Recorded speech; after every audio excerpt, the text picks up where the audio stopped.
Good evening, everyone. In today's class, we'll be looking at variables, data types, and operators in Java. And the objectives for today, some of the important points we'll be looking at are identifiers, reserved words, variables, data types, and operators. And before I move on, can everyone see my screen? I forgot to ask that.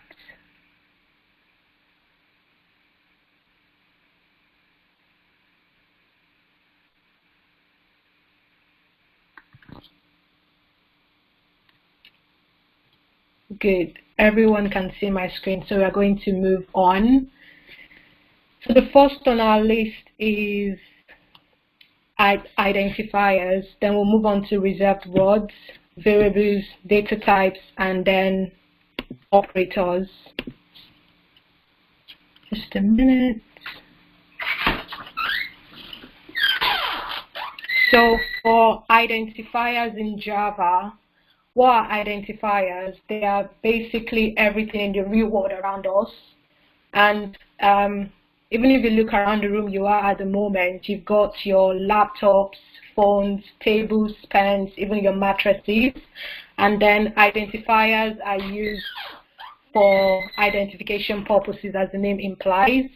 And then identifiers are also used to identify things and also to make communication better. Then in Java, we have identifiers, and then we have variable names, method names, and class names. So we are going to move on to examples of identifiers. So if you look at this particular code up here, we've got a class that is called ABC and also a main method inside of it. So I would want us to actually guess how many numbers of identifiers that we can see within this class ABC. Could we just have a quick guess? I'm just going to check the chat box to see what everyone is putting inside. Like, how many identifiers you think you can see within this code?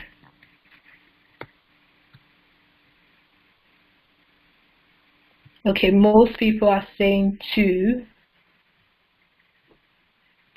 And as a matter of fact, we've got 5 identifiers.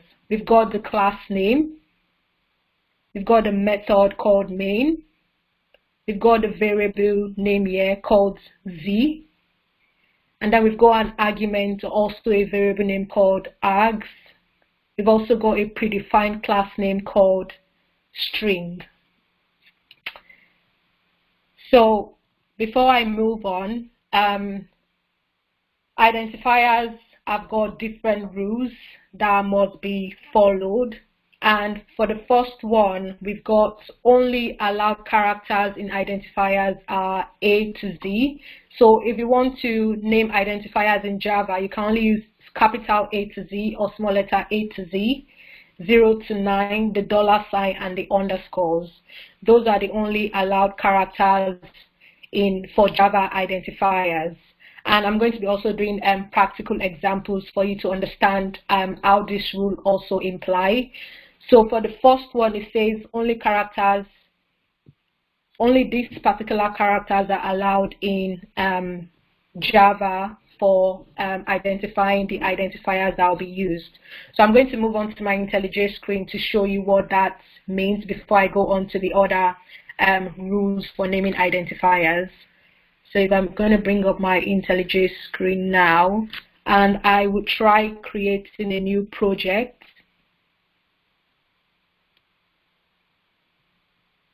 Can you all see the screen?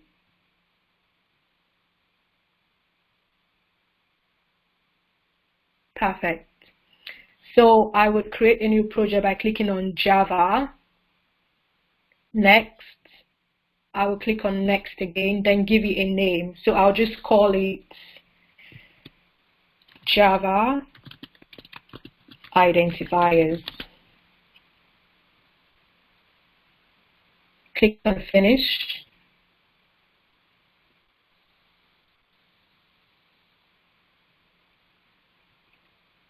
Then once I've created the Java identifier project, I'll go to my SRC folder and create a Java class inside, and I'm going to call it identifiers. Identifiers, that's correct, yes. And within my identifier, I'm going to put in the main method, public static void main. We looked at this in last week's class, and I'm going to put a curly bracket as well. So I'm going to be writing my code within this method here. So the first rule says, let me try minimizing so you can see them together. Good. So the first rule says, bring this one back up. The first rule says the only allowed characters in Java are A to Z. So, for example, if I'm to declare and initialize a variable, I would have int. So my identifier here can be X of age. So this is a valid, I'm going to put equals 20.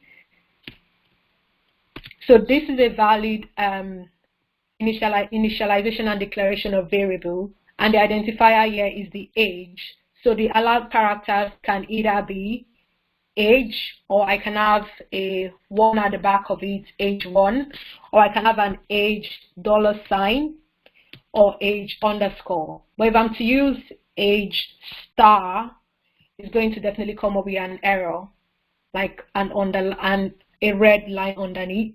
Or if I'm to use age percentage, it's going to also come up with an error as well. So the only characters accepted are A to Z, both in capital and small cases, 0 to 9 digits, the $, and the underscore. And the next one says predefined Java class names and interfaces can be used. So predefined Java class name can be int. So that one is obviously allowed, and it is also referred to as reserved words as well. And then an interface name can be string. That is also allowed, but in most cases, I wouldn't suggest to use string, because string can be used for something else, but it is also allowed in some cases. And then the next one says identifiers cannot start with a digit. So I have my variable name as age here. I can't start with a 1. It's going to give me an error. I can't start with any digit at all. That is not allowed. And then the next rule says Java identifiers are case sensitive. Yes. So if I'm to copy this particular line again and then paste it down here and change this age to age, this is going to be like 2 different variables, age and age, in 2 different memory locations storing the same value, but they are not considered the same. So I can decide to print age out and also print this age out as well. It's going to give me the same value, but they are not considered to be the same. And then the next one says there is no length limit for Java identifiers. Yes, so you can have as your Java identifier can have a very long variable name, but mostly is always advised to be between 4 and 15. So you can have age. Okay, I'll just copy this one again and have int. This can go as long as it wants to. 12. This is also going to be considered a valid variable name as far as it is meaningful. This is not meaningful, by the way, but it is always important to make your variable names meaningful so that whoever wants to read it to be able to understand it if they are not going to be available. So the other one says reserved words cannot be used. So reserved words are those that are highlighted in blue. So this public is a reserved word, int is a reserved word, static is a reserved word, void is a reserved word. We are going to look at reserved words shortly to understand what they mean. So it says reserved words cannot be used. I cannot have int reserved word. What other one can I use? I cannot have int new because this is not a valid identifier. I'm pretty sure it's going to come up with an error. But the line is obviously identified, so I can't use it. So if I'm to use int static again, it's still not going to be valid because static is a valid identifier. So these types of sentences cannot be used. And then moving on, I'm going to try to enlarge this again. Moving on, examples of identifiers. These are the valid identifiers that we can use, starting with small letters, capital letters, and also capital letters all through. All of these are three different identifiers because, as we mentioned earlier, Java is case sensitive. So this is going to be considered as an identifier on its own, a different one, and a different one. You could also have a single letter identifier like Z, or a concatenated identifier using the underscore. And we mentioned the first rule is $sign and underscore can be used. So this sum underscore of underscore array is a valid identifier.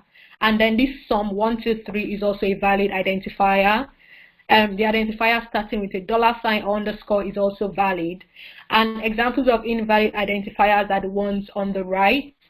So the fact that there is a space here makes this invalid. So this is an invalid identifier. This is also an invalid identifier because it's got a dash. We don't use dash. You can either use the $sign or underscore. This is also invalid because of the plus sign in between X and Y. And this 0, 1, 2 sum is also invalid because you cannot start an identifier with a number. And this particular one down here is also invalid because we have an ampersand sign here. But the underscore is considered valid, but because of this ampersand, this sum and division is considered an invalid identifier. Now we are going to move on to the next topic, which is reserved words in Java.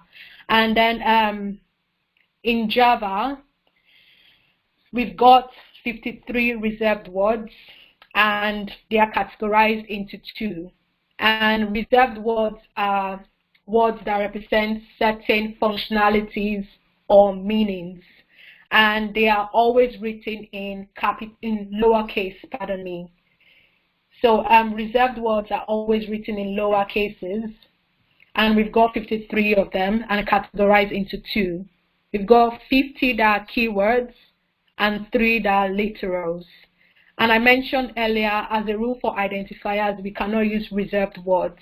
And I've given you an example over here too. You want to uncomment out this. This static itself is a reserved word in Java, so it can be used as to declare your identifiers. And these are examples of, I'm going to enlarge this. So these are examples of reserved words.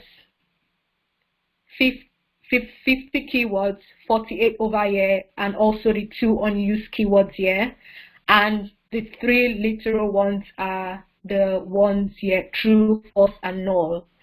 So you don't have to memorize all of these, but you will be using some of them today and also later within the course as well. And you may come across some of them when you are also doing your own personal study or anything like that. So we are going to move on to the next slide, which is variables. Right. So what are variables?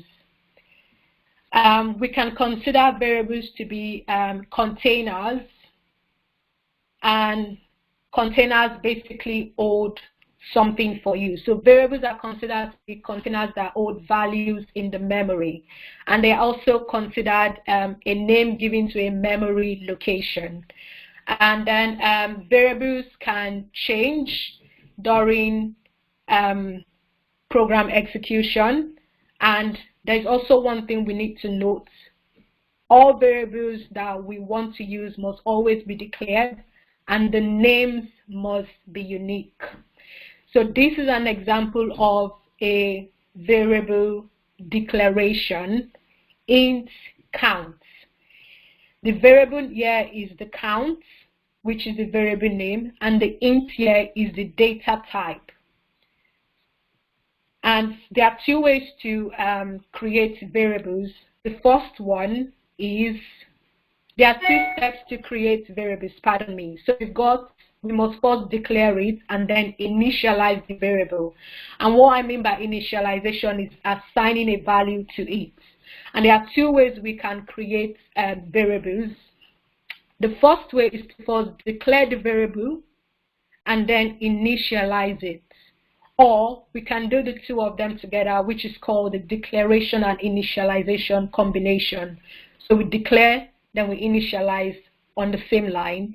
Or you can declare first on the line and then initialize on another line. I'll do a practical example now. So let me minimize this and bring this back up. And I've got a Windows opened, a project open for my variable initialization. Just gonna put this one down and bring it up. Yes.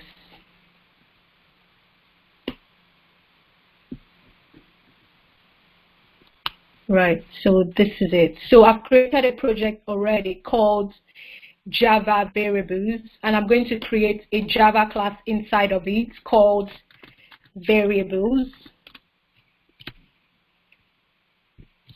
And I'm going to create a public main void method, public static void main string, and inside of here I'm going to do the variable declaration and initialization using the two different methods. And I want to correct myself from last class. I kept calling these commands instead of comments. So this is called a single line comment. Line 4 here is called a single line comment. I kept calling it command last class, so pardon my mistake. So what I'm first going to do is to do the two different methods, and I'm going to first declare the variable and then initialize it on two different lines for you to see. This is going to be int, that's my data type, and my variable name is going to be called first variable.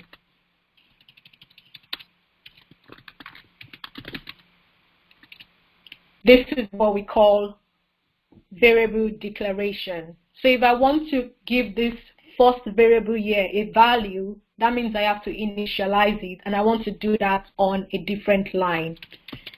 Initialize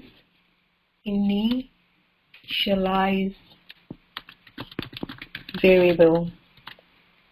So if I want to initialize this variable, I'm going to pick the variable name that I gave it, which is first variable. First variable equals, what value do I want to give it? 15. And always put your semicolon at the end, or else it's going to come up with an error. So this is the first method of variable creation, declaring it first and then initializing it, as I've done on line 8. But if I want to do the declaration and initialization together, then so I'll do initialization.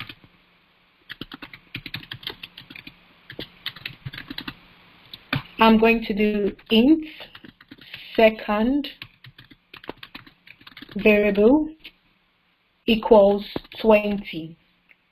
So this is the second method of variable creation, having the declaration and initialization on the same line. So if I'm going to try to print out the first variable and the second variable and also do some calculations as well. So if I want to print out the first variable from our last class, for us to print out anything in Java, we need system.out.print line, that command up there. Then inside of it, we can print out the string we want and then concatenate the variable we want to be printed out as well. So I want to print out the first variable.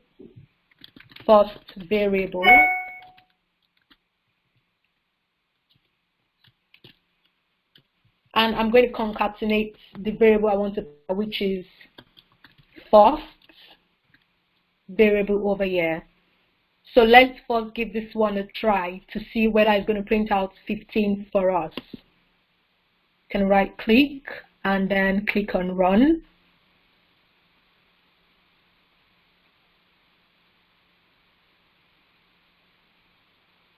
It's taking its time. Good. So it printed out first variable 15. So now I want to print out the sum of first and second variable. And how would I do that? I would have int total, and I'll explain what is happening here now. First variable plus second variable and my semicolon at the end. So what this int total means is that the sum of first and second variable is going to be assigned into total. So the first variable is 15, second variable is 20, so 15 plus 20 is 35. So 35 is going to be, so total is going to take the value of 35, and that's what's going to be stored in its memory space. So if I want to print out the value of total now, I'll just copy this line again and paste and just change this one to total.